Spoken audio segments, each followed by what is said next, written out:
अस्सलाम वालेकुम जी। Fundamental of physics Halliday Resnick Walker का 10th एडिशन है। चैप्टर नंबर 8 चल रहा है, potential energy and the conservation of energy.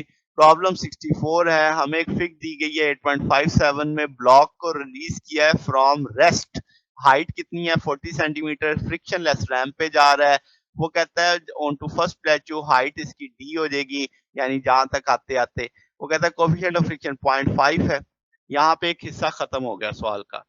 अब इसके बाद कहता है ब्लॉक स्टिल मूविंग, यानी वो इस रैंप पे चल रहा है। वो कहता है slide down the second frictionless ramp, यहाँ पे आ रहा है। फिर वो कह रहा है जी अब उसने कितना नीचे जाना है, d/2। वो लोअर प्लेटू पे पहुंच के आपके पास। वो कहता है वहां पे उसकी लेंथ कितनी है, d/2 है। Where the coefficient of friction 0.5 है। यानी एक चीज नोट करो कि कोफिशिएंट ऑफ फ्रिक्शन आपके ये रैंप जो है ये फ्रिक्शनलेस है। ये भी रैंप फ्रिक्शनलेस है। फ्रिक्शन सिर्फ यहाँ पे एक्ट कर रही है, डी पे और d/2 पे। ओके। अब वो कहता है block still moving if it slides up, यहां से वो ऊपर चढ़ता है, फ्रिक्शनलेस, ये भी फ्रिक्शनलेस है। और मोमेंटेरीली स्टॉप, यानी ज्यादा से ज्यादा कितना ऊपर जाके वो रुक जाएगा। Where does the block stop, कितनी हाइट पे वो रुकेगा।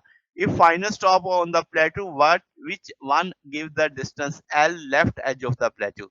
ठीक है। अब वो कहता है block reaches the ramp gives the height h above the lower plateau where it momentarily stop, यानी हमें हाइट बतानी है कितनी हाइट तक वो चढ़ता है। तो टुकड़ों में सवाल को हल करना पड़ेगा क्योंकि स्टेप बाय स्टेप आगे चलेंगे। सबसे पहले ब्लॉक स्लाइड करता है फ्रिक्शनलेस रैंप पे, यहां से। तो हम के पोटेंशियल का कंसेप्ट लेते हैं। शुरू में वो रेस्ट पे है तो इसका मतलब कनेटिक नहीं होगी, तो के जीरो कर दिया। बाद में जब वो इस बॉटम पे आया तो सिर्फ इतने सिनेरियो में उसकी हाइट खत्म हो गई, तो इसका मतलब आपके पास पोटेंशियल जीरो हो जाएगी।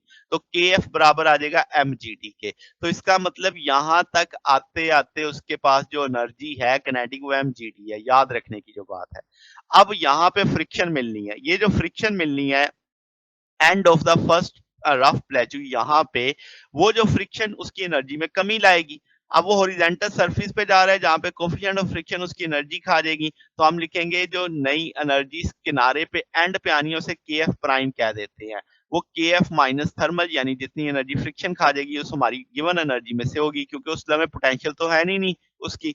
तो आप कहेंगे एफ के म्यू के एफ एन होता है, म्यू के एम जी लगा देंगे तो डी से जरब दे देंगे। तो अब आपके पास के एफ की वैल्यू तो मालूम थी, म्यू के 0.5 एमजीडी, ऐसे रहने देंगे, कॉमन लेंगे 1/2 एमजीडी। इसका मतलब अगला रैंप शुरू होने से पहले उसके पास जो एनर्जी है वो कितनी आ गई, वो आ गई 1/2 एमजीडी। बात समझ आ गई।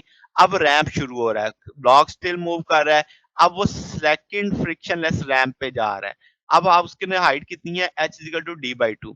तो अब यहां से शुरू होते वक्त ये वाली एनर्जी जो उसकी पहले वाले केस में फाइनल थी, अब इसकी क्या बन जाएगी, इनिशियल बन जाएगी। तो हम कहेंगे प्राइम के लिहाज से कि सेकंड रैंप के लिए जो इब्तदाई एनर्जी है यू आई प्राइम प्लस के आई प्राइम आ जाएगा। अब हम कहेंगे वो कितनी हाइट पे है इस सिनेरियो में, तो हम कहेंगे d/2 हाइट पे है। और उसकी कनेटिक इब्तदाई जो पहले से उसके पास मौजूद है 1/2 mgd हो जाएगी। इसके बॉटम पे पहुंचेगा तो फिर इस रेफरेंस के लिहाज से वो जीरो लेवल पे आ गया। और फाइनल उसकी कनेटिक एनर्जी जो यहां तक आ जाएगी के एफ डबल प्राइम कह देंगे, तो के एफ डबल प्राइम mgd हो गया।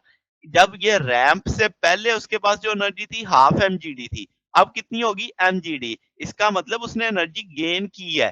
ठीक है, हाफ एमजीडी ज्यादा हो गई इसके लिहाज से। आगे चलते हैं। अब इसके बाद फिर प्लेटू आ जाएगा आपके पास। उस प्लेटू पे चलते हुए उसने फ्रिक्शन ने उसकी एनर्जी खानी है, तो हम कहेंगे कितनी एनर्जी खाएगी। अब कहेंगे कि थर्मल वाली एनर्जी एफ के डी होती है। डी अब हमारे पास कितना है, जितना फासला है d/2। एफ के हम जानते हैं म्यू के एम जी होता है, वो वैल्यू डालेंगे। म्यू के 0.5 होता है, ये 1/4 आ जाएगा, इसमें से निकाल लेंगे तो 3/4 mgd आ जाएगा।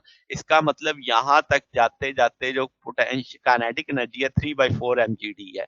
अब उसने ऊपर चढ़ना है, जितनी हाइट पे चढ़ेगा तो कनेटिक की शिफ्ट होनी है पोटेंशियल में, क्योंकि ये रैंप भी फ्रिक्शनलेस है, कहीं और तो जानी नहीं। कनेटिक सारी शिफ्ट होनी है पोटेंशियल के अंदर, तो वो मैंने बराबर कर दिया। कि इस रैंप तक जाते-जाते जो एनर्जी थी वो सारी पोटेंशियल एनर्जी में mgh में आ जाएगी। अब वो आपने वैल्यूज़ प्लेस कर दिया, mg से कट जाएगा, h बराबर आ जाएगा किस चीज़ के 3/4 d के। तो d की वैल्यू 40 सेंटीमीटर दी है, 30 सेंटीमीटर। ये सबसे लोएस्ट प्लेजो के लिहाज से आपने उसकी बताई है 30 सेंटीमीटर।